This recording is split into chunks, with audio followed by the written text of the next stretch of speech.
Obering, ololmayapman.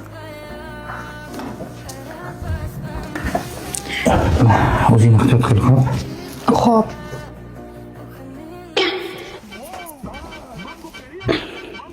Yaxshimisan? Ol bu yoqqa. Yo'q olma.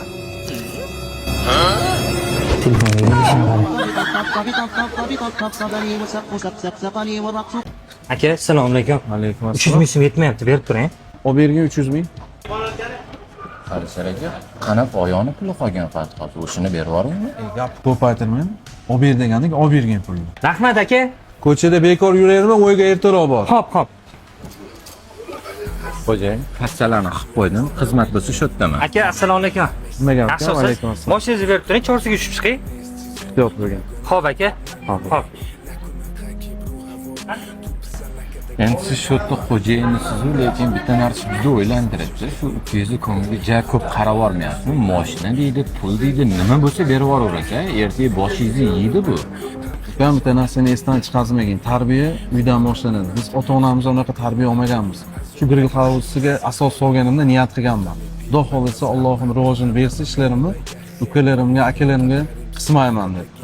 Alloh va'dasida turibdi. Mana va'damda turishim kerak. Ukam aqling yetmagan ishga burning tiqmagin. Bor ishingni qil. Ukam jonim ukam, mani mehribonim ukam jonim.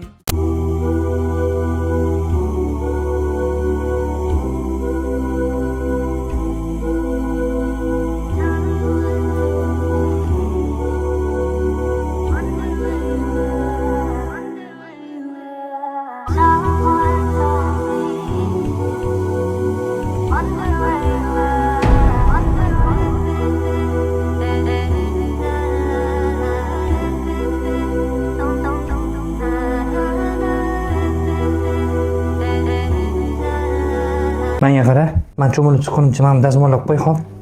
Xo'p bo'ladi.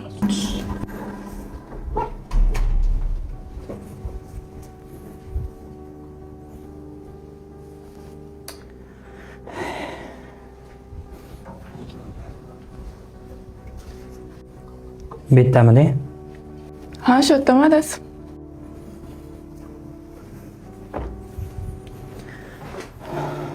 Menga qara, senga savolim bor. Nimaga seni Alloh shunaqa chiroyli qilib yaratgan-u, lekin aqlingni kalta qilgan ekan-a? Meni chiroyli qilib yaratgani bu siz meni yaxshi ko'rishingiz uchun. Aqlimni kalta qilib yaratgani bo'lsa, bu men sizni yaxshi ko'rishim uchun.